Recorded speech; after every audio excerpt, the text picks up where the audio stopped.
तर नमस्कार मित्रांनो, नवीन एका ब्लॉगमध्ये तुमचं स्वागत आहे. तर जेव्हा गावावरून पुण्याला येतो तेव्हा नवीन करमत नाही. 1-2 दिवस थोडंसं म्हणजे आता गावाकडे 2 महिने झाले राहिलो होतो आणि अचानक आता इथं आल्याच्यानंतर थोडंसं बोर होतं, म्हणजे गावाकडची थोडीफार आठवण येते. तर असू दे, जाऊ द्या. आपली मायभूमी ती कर्मभूमी आपल्याला यावंच लागतं, कारण की ऑप्शन नाही आपल्या लाईफमध्ये दुसरं. आता पुण्याला म्हणजे जेवढं वाटतं तेवढं करमत नाही सध्याला. थोडंफार आतमधून असं सॅड फील होतं. शेवटी गावगाव शेवटी कसं जरी झालं तर गावगाव असतं. आपल्या गावामध्ये करमत आहे तसं काय नाही. पैसा पण आयुष्यात पैसा खूप इम्पॉर्टन्स आहे, कारण की माणसापेक्षा जास्त पैसा आपल्या कामाला येतो. माणसाचं काय नाही, कुठलाच माणूस आपल्या कामालाच येत नाही. माणसाचं तर त्याविषयी सोडून कोणी माणसं आपल्या कामाला पडत नाहीत. मग पैसाच खूप कामाला पडतो. त्यामुळं गावाकडं राहिलं काय इथं राहिलं काय एकसारखंच आहे. थोडंसं मन स्ट्रॉंग करावं लागेल. जाऊ द्या, करमणा तर करमणा, काही नाही. 1-2 दिवस थोडंसं फार वाईट वाटतं ना. परू कुठं चालली?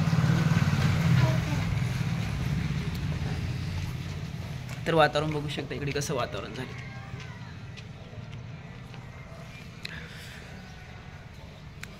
तर आता ह्यानंतर आपले कंटिन्यू रोज ब्लॉग येणार आहेत, कारण की एवढे दिवस आपले थोडंसं तब्येत वगैरे खराब होती, त्यामुळे मी काही ब्लॉग वगैरे सारखं टाकत नव्हतो. आणि मला मेन प्रश्न हा झाला की मला एडिटिंग आणि थंबनेलचा प्रॉब्लेम खूप यायला. त्यासाठी आपल्याला ब्लॉग रोज टाकायला जमत नाही एडिटिंगमुळं. आता एडिटिंग पण शिकून घ्यायचे. तुमच्या आयुष्यात आजूबाजूला अवतीभोवती तुमचे जेवढे मित्र असतील तेवढे खरंच पॉझिटिव्ह थिंकिंगवाले माणसं असायला पाहिजेत. नाहीतर निगेटिव्हवाले लोक जे मजाक करतात, जे हा हा हो हसतात, त्या लोकांपासून तर खरंच दूर राहायला हवं, तर तुमची प्रगती होते.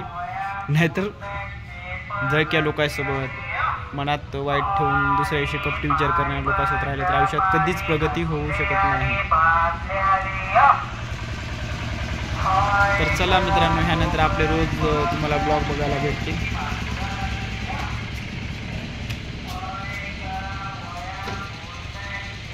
परू पडशील.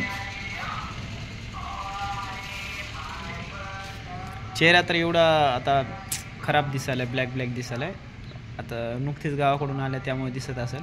बघा आता 4-8 दिवसात मस्त असा गोरा होते आता पुण्यात आल्यावर, कारण की इकडचं पाणी थोडंसं चांगलं आहे, सूट होते.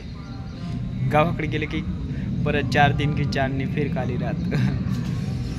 तर सर्वांचं जेवण झालेलंच असेल. तर आता बऱ्याच साऱ्या MPSC वगैरे भरती निघाले, STIच्या वगैरे जागा निघालेल्या आहेत. परत ऑक्टोबरमध्ये तलाठी, ग्रामसेवक वगैरे जागा निघणार आहेत. बरेचसे आता सध्या जागा निघाल्या आहेत. कुठला तरी एक्झाम द्यायचं, मस्त तयारी करायचं. काय फालतू लोकांच्या नादाला लागून काय फायदा नाही.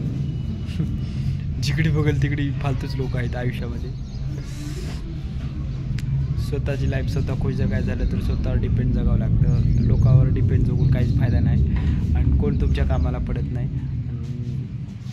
कोण काय म्हणतं ह्या गोष्टीचा जास्त विचार करायचा नाही. हे कोण म्हणतं, ते कोण म्हणतं, तर चला